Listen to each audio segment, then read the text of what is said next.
আসসালামু আলাইকুম।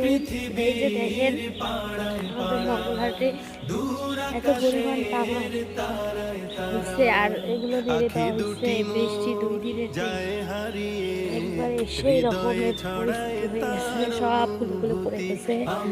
এই দেখেন আমাদের ভিতরে আরো সারি সারি দেওয়া আছে, আরো দোলাবাড়ি থেকে নিয়ে আসা বাকি আছে। তখন উপরগুলোতে দিয়ে আবার সাজাবে। এগুলো খরচ করতে অনেক, মানে এগুলো আবাদ করতে অনেক খরচ হয়। আবার যে পরিমাণ বৃষ্টি হচ্ছে তাতে এবার লস হতেই চলেছে মনে হচ্ছে, ঝরে ঝরে পড়ছে। আরো আমাদের ওই সাইড দিয়ে আছে, ওই দিকে আমি যাই নাই।